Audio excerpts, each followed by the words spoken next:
Hi everyone, it's Holly and welcome to another weekly wrap-up. Is it freaking snowing? It better not be. It better just be blowing around. Anyways, so another weekly wrap-up, and this past week I read like a crazy person for some reason. I basically read a book a day, and I can't even believe it. And that has had some ramifications, but that's fine because I didn't write reviews for any of these, and I usually try to do that pretty quickly after reading them because I just didn't have time. And some of them I don't even fully remember. One especially, I don't really remember what happened. So I read 6 books, so I'm going to try and make this relatively fast. I mean, last week I read like 4 books and my freaking wrap-up was long, so first I did read Sisters Red by Jackson Pierce, and I taped it so this wouldn't break anymore. I kind of just forced myself to finish this because I knew I was just going to keep putting it off.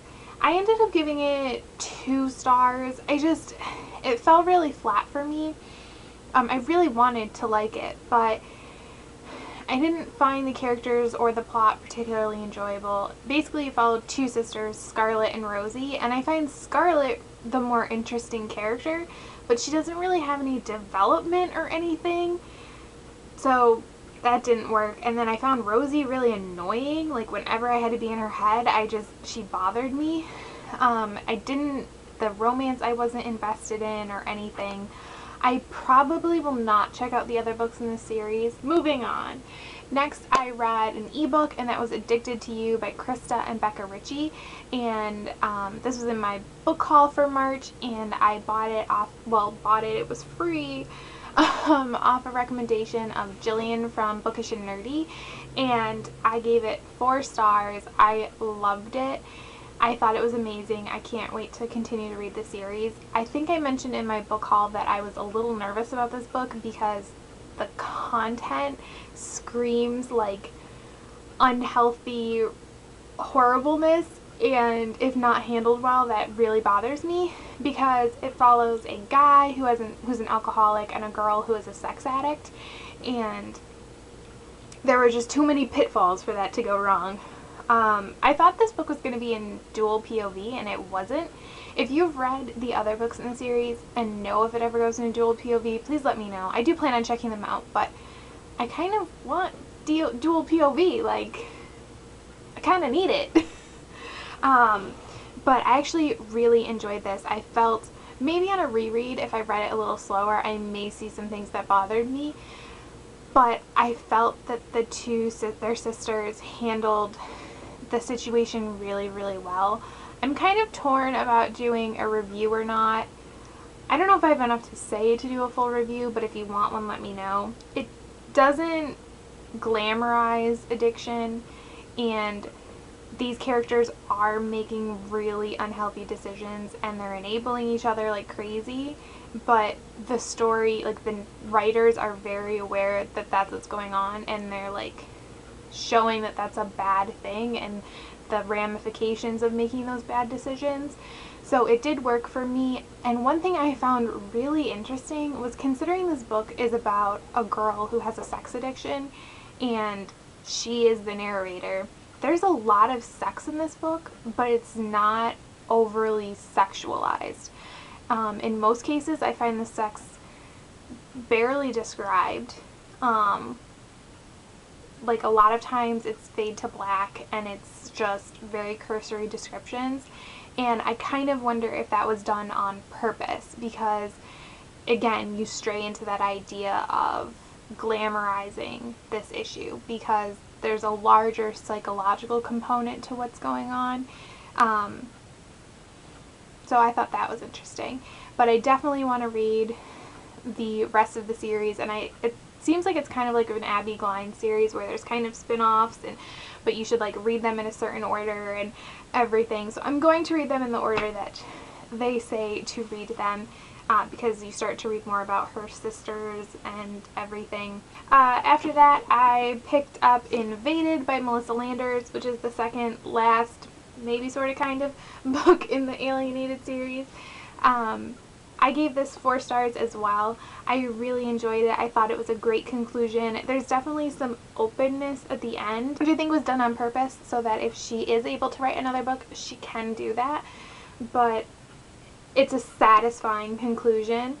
I like these characters, and I like their story, and I like Melissa Lander's voice. I'll continue. I know she has another book coming out next year, I think. It's going to be, I don't know if it's a new series or if it's going to be a standalone, but it's different from these books, and I will definitely be picking that up next year.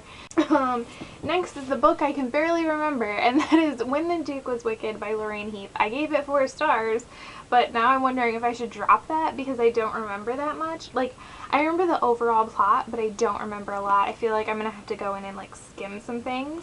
This is about the children of 2 of the characters that we meet in another one of her series that I read earlier this year, and I didn't know this going in, which kind of bothered me. I thought it was going to be a plot I really enjoy, like a trope, which is where the girl like asks the guy for like his help with something, whether it be attracting somebody else or teaching her things. Every Good Earl Deserves a Lover, is that what it's called, by Sarah MacLean, is like a favorite of mine, and that's what that is.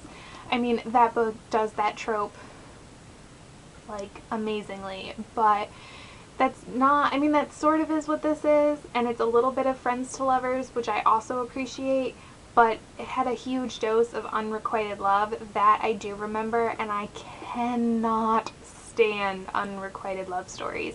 I don't like them in books, I don't like them in movies. They drive me crazy. I know people love them. That's like a huge trope. I can't stand it.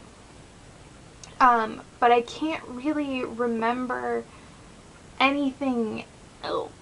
I do wish this and the other one I read, because I did read the second book in this series as well this week, I do wish we got to spend more time with their parents, because I got to know them and love them in their series, and I wish they could have just shown up a little more. I guess I'll just jump, even though this is the last book I read this month. I did read Once More My Darling Rogue by Lorraine Heath. I actually just finished this last night, and this is the second book in that series. This follows Drake, which he was just a little boy in the other series, but I was really intrigued by him, and I gave this 4 stars as well. I actually was a little apprehensive to go into this book because it's basically about Drake and this woman named Ophelia, and she kind of, Ophelia? I feel like I'm saying that weird, am I? And she's a lady and he's a commoner, but is raised by a duke and a duchess, and he's very aware of that. Like, he's very aware that he's not good enough for these people. It's actually something he struggles with internally, but she's constantly putting him down. And so one night he finds her, and he doesn't know what happened. Like, she ran away, or somebody tried to kill her or whatever, and she doesn't remember anything. And so he rescues her and convinces her that she is his like housekeeper, to put her in a subservient role to like manipulate her and punish her. And I mean, that just screams really bad. So I was really nervous, but actually it worked. It did bother me sometimes. I totally get why he did what he did, and every time, like, basically, like, every day he'd be like, okay, I'm gonna tell her the truth, and like send her home, and then he'd be like, no, I can't, and then he'd be like, I'm gonna tell her, I need to tell her. So he had like the appropriate like conscience about it, like, I guess, I don't know. And she's kind of a bitch. Like, I try not to use that word anymore, but she kind of is. So you understand why he would want to do something like this, but then you get to know her, and she's so nice and she's so kind, and it reminds me a lot of that book that I Can Never Remember by Sabrina Jeffries, where the woman kind of acts that way too because she's hiding something. So that was always good. I will say, this is a spoiler, but this book has a trigger in it that's nowhere even suggested in the synopsis. So I feel like I should tell you. I guessed it pretty early on, so yeah, but if you don't want to be spoiled, don't listen for the next few seconds. I'll put the book down, and when I pull it back up, that's when I'll stop talking about it, okay? So my trigger warning for this is that this book definitely contains sexual abuse. It's very briefly mentioned, and it's not described in a horrible amount of detail, but I know for some people reading about that at all can be really hard, so I just want to give a warning. Yeah. Okay, spoilers are over now. Enjoy this. I think I liked this one a little, well, obviously I remember it more, but I think I liked it a little bit more than the first one. And the other book I read, which I actually read in between those two, was Paranormal Seed by Kiersten White. I got this for my birthday or Christmas from my brother. It's hard to separate them because they're near each other. He had bought me the first book in 3 different series, so this is one of the ones he got me. And I'd heard good things about this, and it seemed interesting, and it was kind of different. It's a paranormal YA. It definitely has some romance in it. It's about a girl named Evie, and basically, practically her whole life she has worked for this paranormal agency that goes around and like neutralizes paranormal things. So werewolves, vampires, ghosts, all of those things. There's fairies, mermaids, sprites, all those things. And then she ends up meeting a shapeshifter who she's sort of falling for, and she also starts to learn more about the people she works for and paranormal creatures, and she has like an ex-boyfriendy character who keeps showing up, and there's also a prophecy, and so she starts getting wrapped up in this, and there's always a prophecy, so she starts getting wrapped up in that as well. I did give this 4.5 stars. I really, really enjoyed this. Initially, I wasn't sure Evie's voice was gonna like click with me, but I quickly cared about her and these other characters, and I feel like Kiersten White is not afraid to hurt your heart, because I quickly fell in love with some people and then quickly had them snatched away from me, and I was just like, what? Oh my god.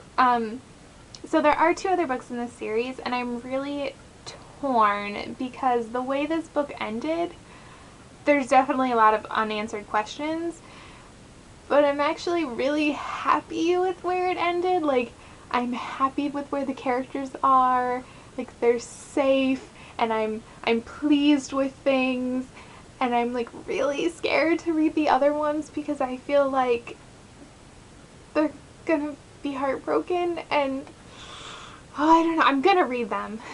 I'm going to do it, but I just don't know if I'm going to read them right away. I'm so scared, and I really liked this book, and what if the other books are like a letdown or something? They all have pretty much the same rating on Goodreads though. They're like all right below 4 stars.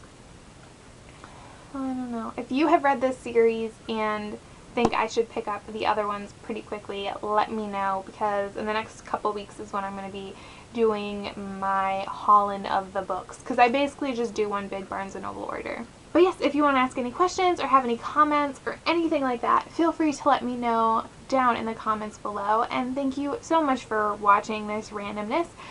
Bye!